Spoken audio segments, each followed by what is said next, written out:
Aqui, quando a gente está falando de juntar um pouco mais de características do equipamento, a gente está falando de IP65 e Gorilla 3, câmera, né, de alto foco, um processador de Snapdragon e uma plataforma Android. A gente juntou essas características e a gente pode fazer um projeto, por exemplo, na área portuária, numa área externa, para fazer, de repente, um sistema de OCR, que eu peguei esse software free lá na Google, fiz um teste e descobri que ele consegue fazer a leitura e consegue fazer a tradução perfeitamente. Opa, quer dizer, todos os equipamentos, exceto o XLR, vem com a câmera justamente de alto foco. E o equipamento, por ele trabalhar com uma tela transflexiva ao sol, permite essa leitura fácil debaixo do sol. Para quem trabalhou algumas vezes na área portuária ou tentou fazer um projeto, viu que quando está a incidência do sol em cima, você não enxerga absolutamente nada. Por isso a tela do próprio Scorpio X5 ela é como se fosse um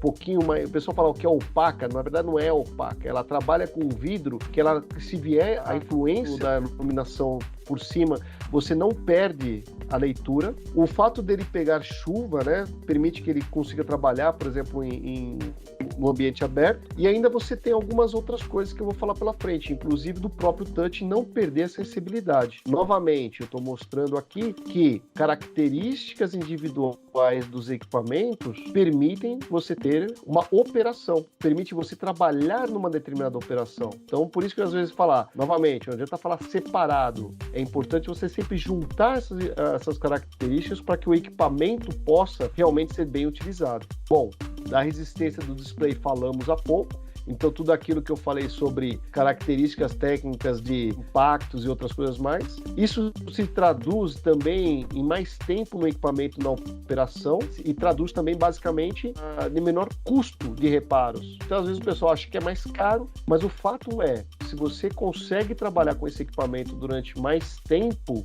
mais ativo, com menos quebras, significa que você tem um retorno de investimento melhor. O display com retroiluminação LED, então, é exatamente aquilo que a gente acabou de comentar, para ele ser usado no sol, né? Então ele mostra especificamente como funciona aqui, e aí você tem a parte do teclado, mas o touch capacitivo multitoque de 6 pontos. Nossa, que legal! O que significa isso? Sensibilidade mesmo se você tiver com ele congelado, mesmo se você tiver com ele molhado, mesmo se você tiver ele zoado, no sentido de riscado, ou seja, a sensibilidade é extrema. O que é interessante? Luiz, eu tenho um cliente que gosta da caneta do touch, aquela que permite ele trabalhar como se fosse um touchscreen resistivo. É possível? Sim. O próprio Scorpio X5, ele permite que no momento que você coloque e você altere a configuração dele, por exemplo, para estilos, você pode voltar a utilizar ele com a caneta tradicional. Só que isso também vai permitir que o cara utilize o prego,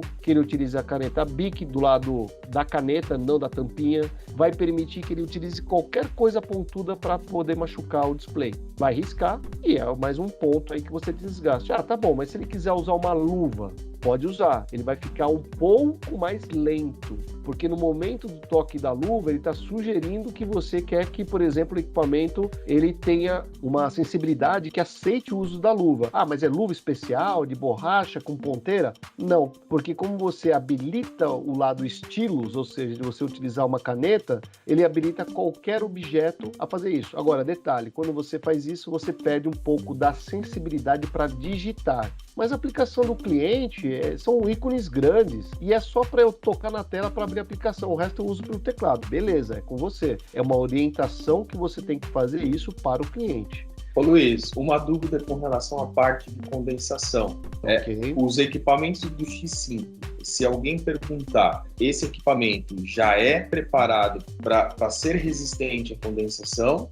ou não? Ele suporta ali até o menos 20 em operação, mas ele não tem essa tecnologia de descondensar. E aí, para isso, existe outro part number ou a Datalogic não entrou nessa questão? Não entramos nessa questão do equipamento. O equipamento não tem um heater, ele não tem nenhum dispositivo que possa, por exemplo, fazer a descondensação, ou até alguns equipamentos tem até uma espécie de canaleta que permite escorrer a água que é criada dentro do equipamento. Não é útil. Na prática, a água fica tudo lá dentro, a canaleta só é mais uma forma do cara criar um produto. O correto, né? Se o cara vai trabalhar muito tempo, durante praticamente 100% do tempo, precisa de um equipamento adequado com heater, uma temperatura de -20.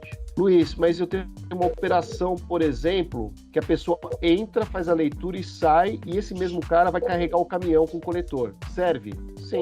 Nesse caso específico, sim, porque aí você está falando sobre picos de operação que não ultrapassam mais do que meia hora. Ah, mas e se eu quiser ficar 10 horas? Pode, só que aí o equipamento ele não está apto para trabalhar nessa condição, porque aí você precisaria, por exemplo, de baterias com sistema de resistência interna, você precisaria do heater com aquecimento como se fosse aquele desembaçador do carro, você precisaria internamente o equipamento vedado, não contra a água, porque na verdade o equipamento ele não é lacrado a vácuo, porque o pessoal fala assim, não, o equipamento ele é vedado, não entra água, então consequentemente não se criará água dentro do equipamento, certo? Errado. A única coisa que não consegue, por exemplo, se tem ar, você vai ter a condensação. E se tiver condensação, você vai criar água. E isso acontece dentro do equipamento. Ah, Luiz, então é o seguinte, se eu tiver então um refrigerado, aquele lá que é, por exemplo, o cara que é o frigorífico, -10, só que ele mantém, saio, faz tal, frio, tal, aquele é um frio,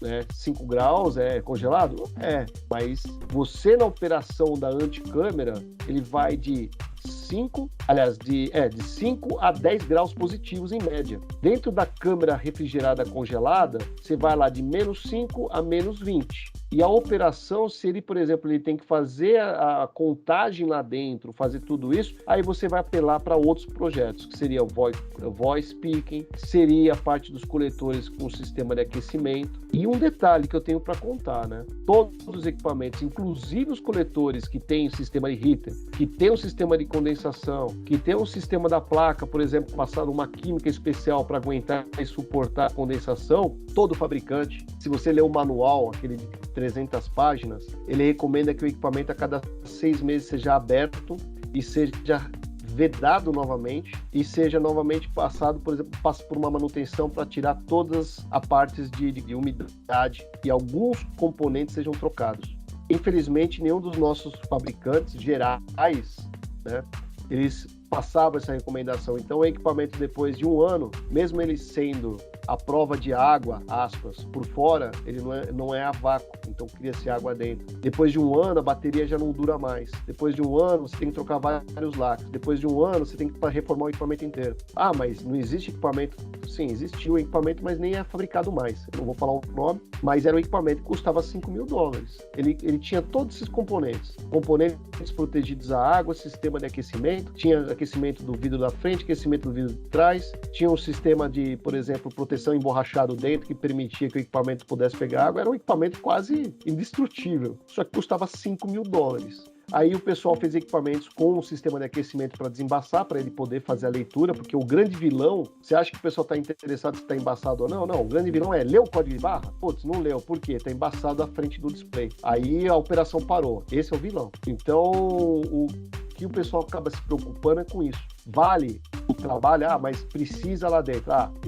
Se perguntar para mim que tipo de projeto que você colocaria para dentro de um freezer que o cara precisa ficar 24 horas lá dentro, ou você trabalha com um coletor de pilhadeira com sistema de aquecimento, porque aí ele realmente aquece, tá? E ele realmente não deixa criar água dentro do equipamento, com uma pistola colocada num coldre que tenha sistema de aquecimento externo. É a única coisa que eu vi funcionar até hoje, de verdade, em todos esses projetos.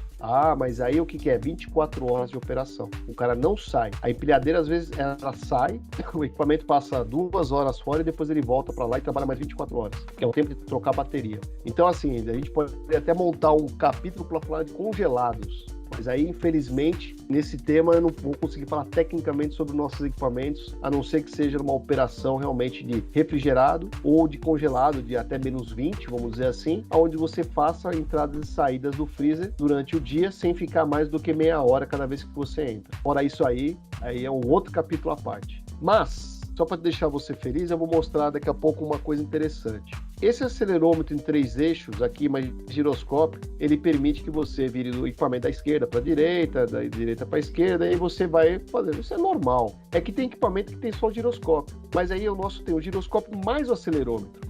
O acelerômetro é justamente para o quê? Detectar, de repente, uma velocidade abrupta que ocorreu devido a uma queda e que aí você pode entrar naquela história de você puxar os logs. E aí você pode colocar isso dentro do seu MDM, dizendo, opa, giro rápido e velocidade crescente significa queda. Porque o pessoal fala assim, mas eu faço isso no giroscópio. Não, no giroscópio, se você colocar, o cara vai falar que tem queda a toda hora, porque toda hora você está virando o coletor no pulso. Mas somado giroscópio mais acelerômetro, você acaba pegando e fazendo isso. Então, por isso que eu coloco lá, acelerômetro em 3 eixos, mas giroscópio significa gestão. Aí uma brincadeira à parte, onde até a gente pegou e detectou que um usuário rachia, deixou cair 10 vezes o equipamento para testar. O equipamento sobreviveu. O Luiz não. Esse cara deve ter sido mandado embora, cara.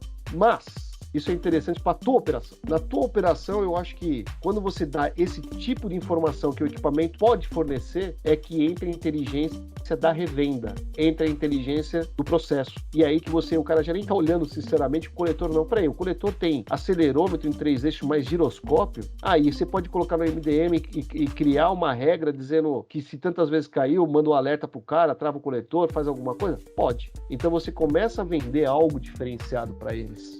Agora entra uma parte bacana, mas que ainda a gente precisa explorar bastante. Eu acho que isso interessa a vocês, principalmente na parte, por exemplo, aquilo que eu falei de quero comprar equipamento para alugar. Como é que você pode comprar equipamento para alugar? Se você, por exemplo, pensar nos coletores convencionais, a gente substituiu aqueles conectores do X4 pelos conectores mais industriais. Ou, para um pessoal mais exigente, o wireless charging, ou seja, sem contatos. Então, no momento que você faz algo sem contatos, permite que você também utilize, docas espertas, um sistema de travamento. E aí você pode usar aquela máxima de você montar um software passando um cartão para liberar o equipamento naquele uso. Opa, peraí. Então quer dizer que eu posso programar, usando a doca, o tempo de carga da bateria, eu posso desbloquear 3 coletores que eu deixo lá de backup para o meu cliente no final de semana, que ele fala que, só deixa comigo que eu não vou usar, mas por favor não me cobra, porque na emergência, sei que lá, vai que quebra um. Aí você vai ver no final o cara usou os 13 coletores e não te pagou, mas você não quer falar não. Então o que você faz? Você vai lá, pega uma doca de 3 posições, coloca um sistema da doca ali bonitinho, deixa ela falar, tá aqui. E aí você deixa travado o coletor. Tira a chavinha, põe trava lá com o adesivinho, e quando o cara precisa, ele te liga, aí você fala pra ele, então tá bom, tô dando release aí do coletor 1, vai aparecer pra você, pau. Aí ele libera o coletor, o cara usa. Quando ele colocou na doca, tarifou. Final de semana, você usou os 10 coletores que você tava tendo, mais um de reserva aí durante 12 horas. Então eu vou te cobrar por essas 12 horas. Opa! É justo, não é? É o tipo de coisa que aí eu estou dando ferramentas para o meu parceiro. Mas você vai desenvolver isso para mim? Eu não. O expert aí é você. Eu dou só a ideia. E o Newton realiza aí essa parte do software. Luiz, mas todos que eu comprei agora são tudo normal com a internet. Não tem problema. Equipamentos para emprestar, para desenvolver isso aqui e de repente fazer uma apresentação, a gente pode disponibilizar para vocês. Eu tenho uma doca aqui com wireless charging e você tem algumas coisas que de repente você pode brincar. Luiz, mas isso aí não só para o equipamento alugado, mas de repente para o cliente também. Só que essa tecnologia tem um pouco de custo, Ele acaba tendo um custo um pouco mais elevado. Agora, vale a pena se você prova para o cliente que você vai ter um melhor controle. Olha que interessante. De novo, hein? Isso aqui eu tô enchendo, pessoal, como é uma empresa nacional, a Urmobo ela tá desenvolvendo uma porrada de trinqueirinhas pra gente. E uma delas é justamente isso que eu acabei de falar para você, onde ele vai colocar os equipamentos e ainda assim, remotamente, ele pode falar, destrava aí o equipamento. No momento que ele deslogar, o equipamento puxa. Gerenciamento das baterias dos coletores quando eles estiverem nas docas, que é aquela história de eu dar carga lenta nele, ou seja, o teu equipamento que você comprou para locação, você vai ter ele lá, acredite, pelo menos uns 2 anos, 3 anos de bateria, cara. Opa, então isso é interessante, se você controlar desse jeito. Aí se for do convencional, aí é o tempo da bateria convencional. De novo, a tecnologia está no coletor. Aqui, a gente fez uns testes, E aí o pessoal te perguntou para mim e eu não sabia, eu acabei fazendo em casa. Esse caso aqui, se eu colocar um conector USB tipo C, a carga ela ajusta dessa maneira, de carga lenta, rápida ou devagar, tal, etc. Aí eu falei, putz, não sei. Foi aí que eu tive que estudar um pouco mais, e depois que eu falei isso para os nossos engenheiros, entre eles o Sr. Basílio, ele falou, mas lógico que é. Eu falei assim, obrigado, me poupou um tempo de ficar 5 horas vendo como que variava a bateria. Mas eu aprendi, foi legal. Aqui estão as condições de você, por exemplo, utilizar ou conectado ou através de docas. e aí você consegue fazer essa carga dessa bateria, fazer esse controle aqui.